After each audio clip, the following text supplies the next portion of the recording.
Live from Studio 7E in Rockefeller Center, this is Weekend Today in New York. Welcome back on this Saturday morning. We'll have the Olympics giving you the itch to go skiing, ice skating, maybe curling. But while winter sports can be a lot of fun, it's also really cold, and you need to take precautions if you're going to be spending a long time outside. So here to tell us all we need to know about braving the winter elements is lifestyle expert Martha McCully. Hey, Martha, thanks for coming in. Thanks for having me. So you call this your gold-medaled guide to comfort and style. Yeah, I mean, when you go outside, even if you're not in Vancouver, you want to stay warm. And these are some tips and tricks for how to do that and not look like a third grader, you know, bundled up in the big puffy down vest. Yeah, and if you're comfortable, you're going to enjoy whatever you're doing so much more. Exactly. There's nothing worse than being uncomfortable. And it's all about planning ahead. Yeah, and you want to stay warm, and you want to be comfortable, and you want to be healthy, too. Okay, well, we're going to start with gloves, right? Gloves. I mean, everybody, of course, you know, you want to make sure that your hands are protected, but there are certain things that you can do. You can wear a liner under your gloves. You can find a silk liner under your gloves.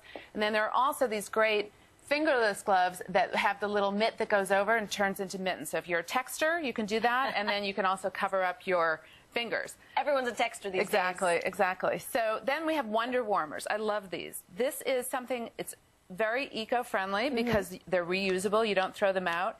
You just click this little button. These are very, I've never seen warmers like this. It's amazing. You put them in, and then basically it's going to warm up. Oh, I feel it already. Yeah, and it becomes, yeah, see, look at that. Oh, look at it go. Oh, and it gets harder. Exactly. It releases this, and feel how warm that is. And then these are reusable. You just put them into hot water. They go back to the original gel state. I've only seen the ones that you can stick on your socks. Yeah, no, these are perfect. They're reusable. WonderWarmers.com. Okay, wonderful. Now, in terms of staying on the softer side, think about maybe bringing a pillow or something. Well, the whole idea is people, things. you know, sometimes if they go and they watch games, they sit on that cold cement bench, or it's made out of metal.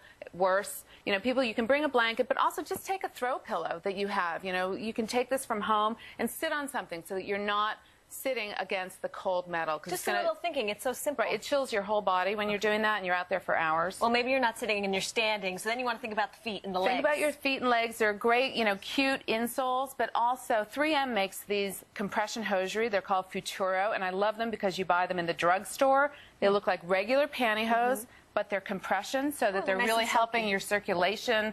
You know, the sort of swollen, tired, achy legs, spider veins, they're really helpful. And they do look like I'm wearing them. They look totally, I wear them all the time as normal stockings, but they're compression hosiery. Yeah, and we don't want to just look normal. We want to look good. So I know, I want to look good too. Right, makeup. Okay, so in the cold, you want to make sure, you know, you're probably wearing a hat, your eyes water, wear the waterproof eyeliner, waterproof mascara, focus on warm tones, and then focusing on warm tones, think about a self-tanner or a bronzer. You know, this Lancaster is on hsn.com, Body Bling by scottbarnes.com. I mean, these things are going to warm up your skin so that you don't have that sort of high contrast look where everything is showing. Well, and you say stay away from bold colors. Yeah, I mean, basically, if you're wearing something very, very bright, your skin is going to look really white. You want sort of a warmer, softer look, and so soft shades of makeup are going to do that and really give you sort of a more of a snow princess look. That sounds good, snow princess. Exactly. And snow princesses, don't forget the SPF. That's right. SPF is really important, and also to protect your skin. It's really harsh out there, so something like this Kiehl's Ultra Sport has an SPF 30, but it gives a great coating to your skin, so it really protects. It's like a barrier that you may not have on your own. It's a barrier against the elements. And when you think of winter and outside, you also think chapped. Chapped lips, you know, look for something with tea tree oil, SPF in it, so you want to be protecting your lips at the same time. And then when you're washing your hands, we wash our hands so much, look for something that is moisturizing while you're cleansing. This is Desert Essences, it's at Whole Foods, and it really, there's no petroleum in it, but it will moisturize your hands while you're washing them. Okay, and your last little tip that I read is if you don't have the chapstick that winds up, you're using the pots, don't use your finger. Even if you do wash your hands. Try not to. You know, try to keep your hands clean. You know, use all the Purell and all of those things are pretty good for keeping your hands clean. Use a Q-tip or something when you dig in there. Martha McCully, thank you so much for coming in. If you want to find out more about you, go to marthamccully.com. All your tips are there. Yes, thank you. Thanks again.